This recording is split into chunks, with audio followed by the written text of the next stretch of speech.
Okay, so we got it back. So, fountain drinks are an issue. And I'm like serious about this, you know. If I have my own restaurant or whatever, no fountain drinks will be delivered. It would only be through bottle or can. But the fountain drink, it's not even worth it because of the ice melting and everything. Now, there's no problem with going to the restaurant to get a fountain drink. There's no problem with that.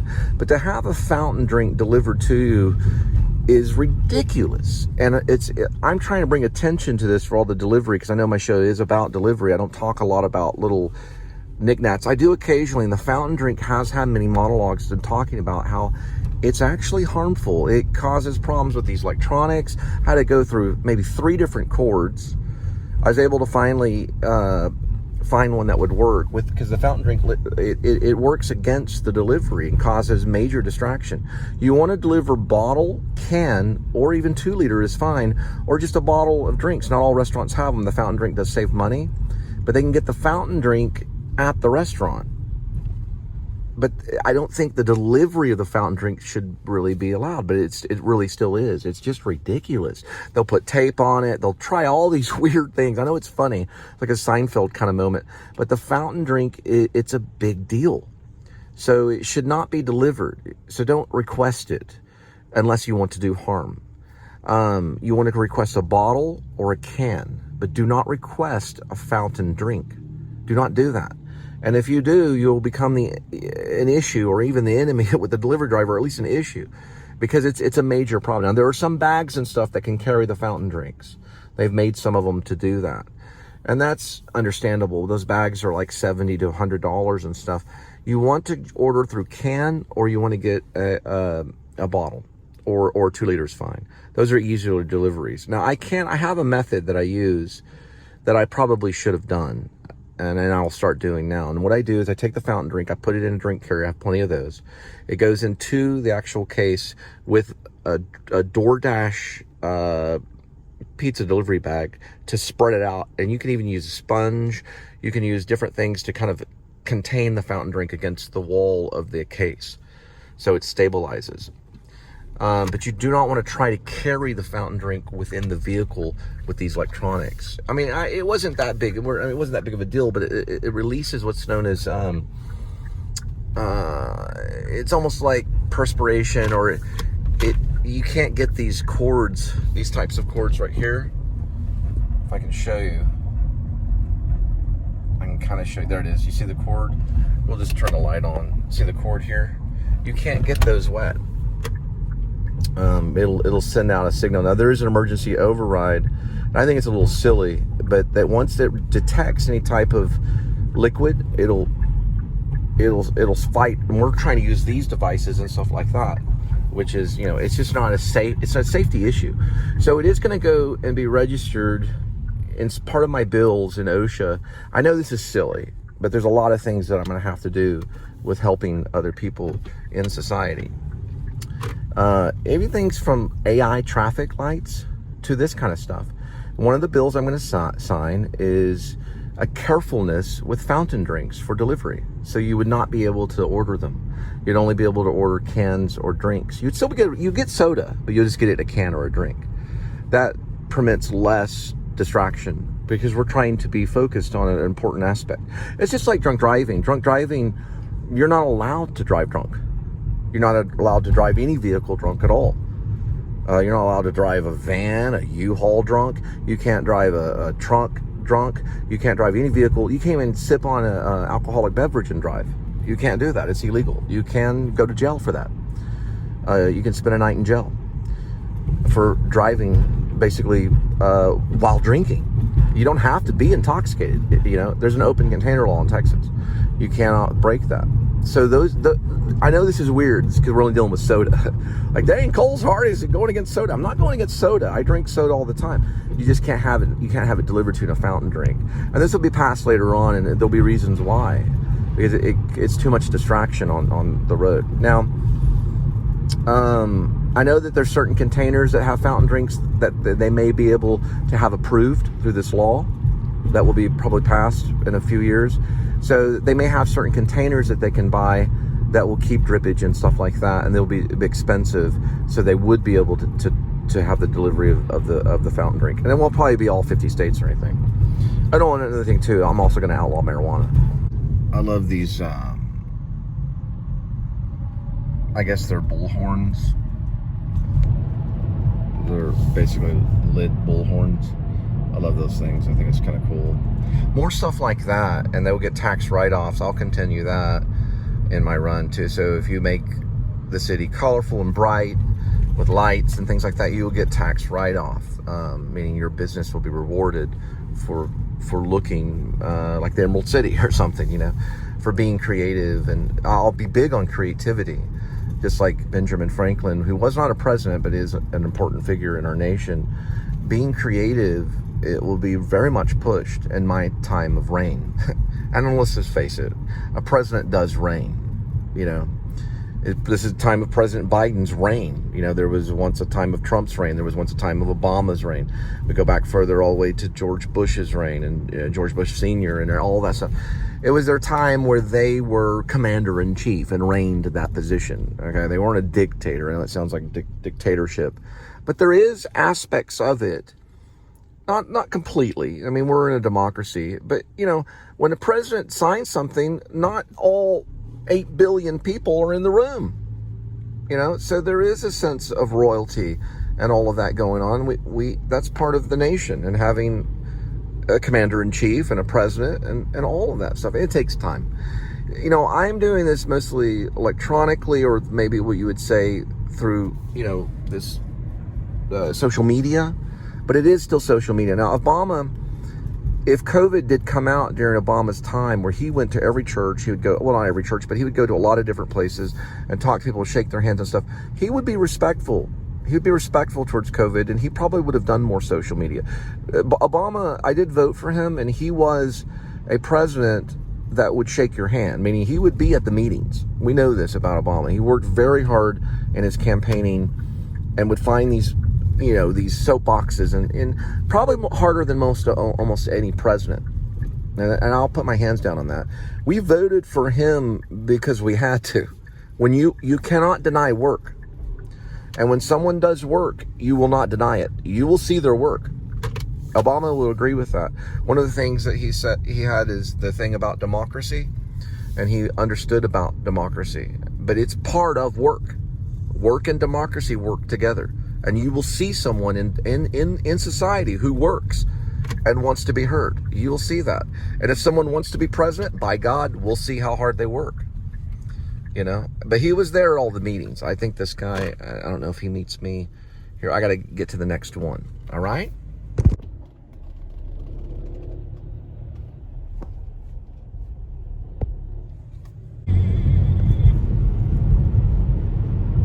All right. Another night of delivery. We're going to head back and see Linda and Kitty.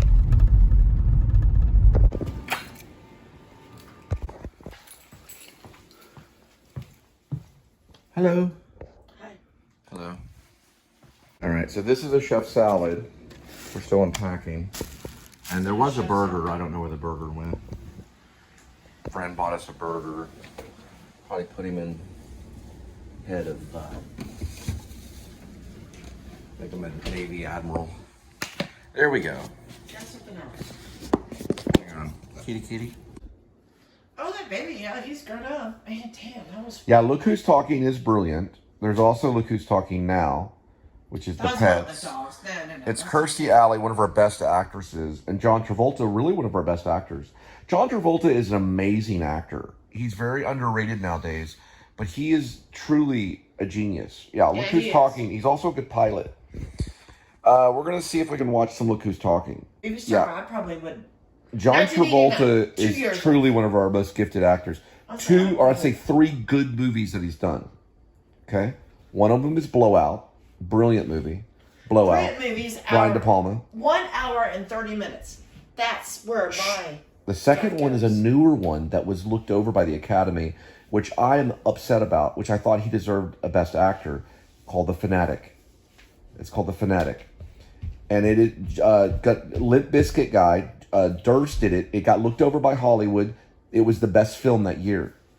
And it's one of the best performances that we have that's out there. The third John Travolta one, of course, is Saturday Night Fever. He dances in it. In the third one. He's done the Saturday Night third Fever. one. Saturday Night Fever, of course. Let's do the first one. Come on. We're just doing Look Who's Talking right one now. thing. Okay. One thing at a time. Right. So you can watch it I for have free on Pluto. TV on my phone. Right. Pluto TV, John Travolta. Cool. I got that. Awesome. Right. I Love Lucy's for free. Got and it. The Griffith Show. Okay. Okay. Pluto TV. We're going to see how a baby is born. Well, it starts off with that. We're doing Look Who's Talking. There we go. It's been a while. Absolutely no charge. You can see all these movies for free. But you got to have Roku. All right. Here we go. Look Who Is Talking. All John Travolta. And also he's good in She's So Lovely, too. Which is a Nick Cassavetes. Right, come on. I'm waiting. There we go. And we know it's TriStar. Right? First. It's very good to start a baby this way. You start with Look Who's Talking. And then you move on to birth, eventually. And that's where it starts in the... What is that? What do you think that is? The Ovum. The OV. You think it's the ovum? That's the ovum? Yes. That's not the sperm. Oh, no, that is the egg. That is the egg before the zygote. Yeah. Oh, So the sperm's got to get it. Yeah. The first stage is the egg. Then it's the zygote. Well, it's the egg and the sperm. Yeah. That's going to be the egg. Be quiet. Well, we're going to wait till the sperm and then we'll cut.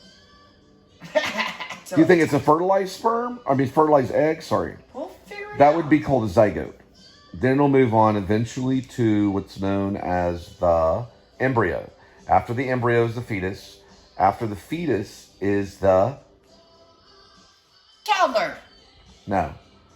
Then it's going to be what's known as the infant. Oh. The infantile stage. Oh, Then we go to the baby. Right. And the baby comes out. And there's Kirstie That's Alley. how you spell her name? Oh. Yeah, it is weird. Oh, I thought yeah, it was K-R-I. I thought she it was is K-R. great. Kirstie. What are we dealing with here? What's going on here, Linda? Think about this. What's going on here? Aha. Money. There's the wedding ring. So Woody Allen came up with most of this stuff and everything you want to know about sex and more. They totally ripped him off. But they did make a good movie called Look Who's Talking. I don't know the directors or anything. So John Travolta and Kirstie Alley. It's very funny.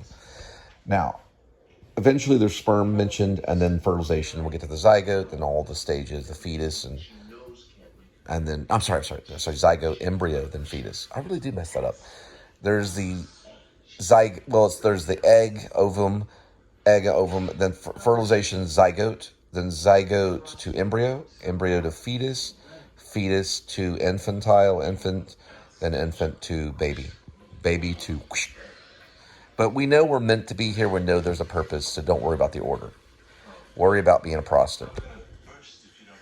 Babies. Now we're talking about the sperm first. Now the sperm is going to make it to the egg and make the zygote. Then the zygote, what's after the zygote? The embryo. Very good.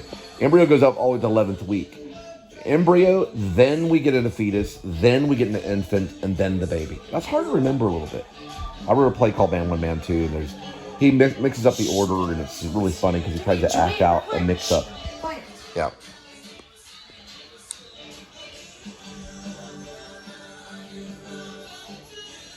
That's Bruce Willis as Mikey.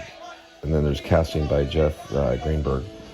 But yeah, Bruce Willis is one of the voices. The baby. Yeah.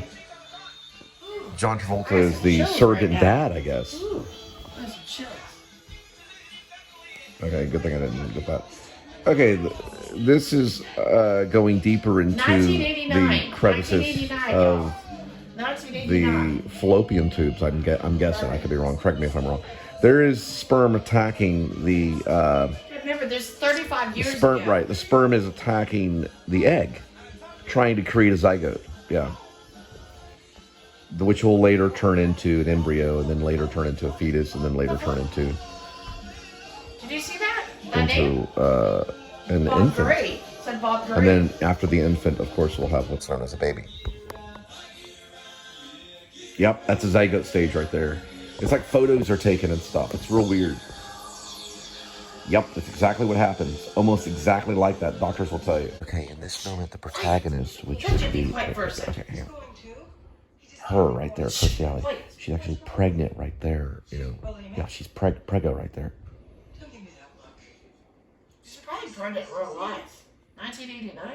Yeah, who knows? Woo. Oh, yeah. So this is possibly the embryonic stages where they form their head and spine. Okay, now we're back to the movie. Okay.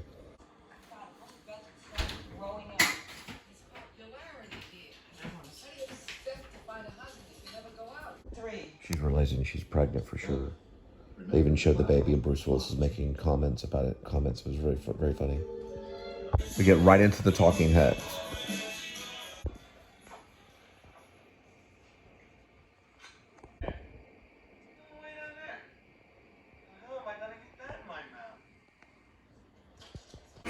Yeah, we turned it on. So Labyrinth is like one of my favorite movies. That's Jennifer Connelly when she was younger. But it's interesting because there's a parallel world between her and the Labyrinth, and you can see them in certain segments coming or behind the walls and stuff. It's pretty cool. She's about to make the wish. She's going to say the word. I can bear no longer.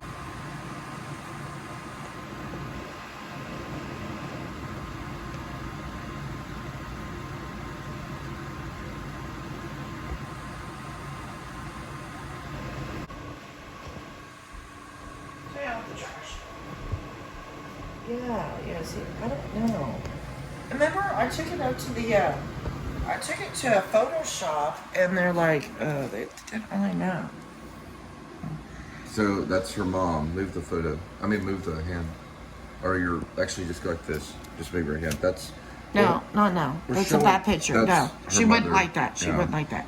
She would like that picture. But try to read that, though. Looks like somebody put something on top of it. That's what my grandma said, too. You think it's divorce papers. Yeah, that could be deciphered. Hold on. She wants to know what her mother was reading. Her mother passed away how many years ago? 8. What does it say? Hey, you almost had it. I can't live within you. Come on. You almost had it. Shh. Quiet. You almost had it. Yeah, you can see it. There is a way to decipher that. It does look like maybe literature or something. Like something from a book. You're like my mom's reading a book. Come on. No, that's a paragraph, and then there's another paragraph. It could be papers. Hold on. A summon or draft. They call it draft. I can't see that. Come on. You're close. It's very happy, though. Maybe because she's getting divorced. Come on. No. You almost had it. This is when your mom was I in think, that stage. yes.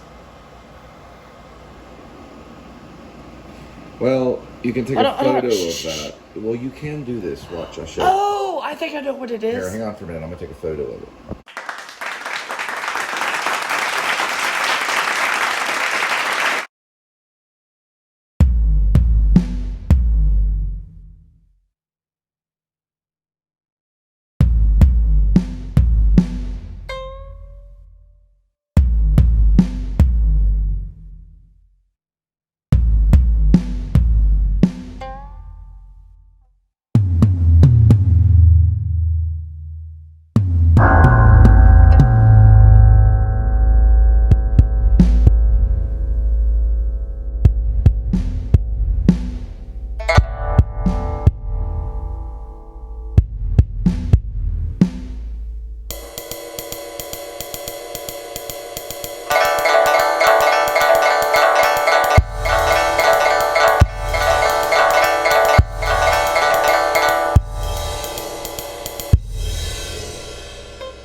Okay, now I took a photo of it and I did a Blade Runner thing. It's upside down. This is upside down. So the photo, if you'll look here, the photo of this literature, if you don't know what this is upside down. So it's been turned around. This is a book of some type. This we don't know exactly. This is Christiana's scroll. Doom, doom, doom, doom, doom, doom, doom, doom. Doom, doom, doom, doom, doom, doom, doom, doom. Somebody covered it. Can't live within you. So Bowie right here is getting ready to turn into an owl because he knows the before and after. And this is the protagonist looking for Toby, the young child. Before the child would be turned into a goblin. And that is the Goblin King, also known as David Bowie, in one of the greatest movies, Labyrinth, which Grim Life is investigating. We're investigating this. Come on. I can't live. What do you think it says? Within you. What do you think? I think this is literature that's turned upside down. That But I don't look, know. she has a file box over there. See, look. She's digging through files.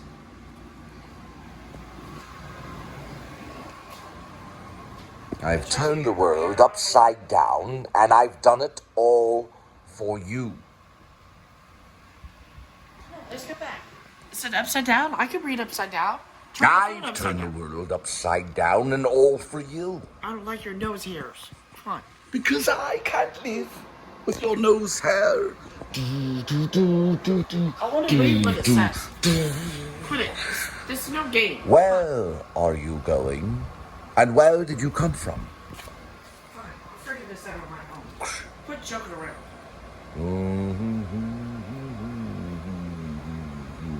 We can find out. We'll investigate Blade Runner style. I did it once. I went over there somewhere and they said they couldn't decipher it. It looks like Linda. It's Linda's mother. It's Mother's Day. No, here.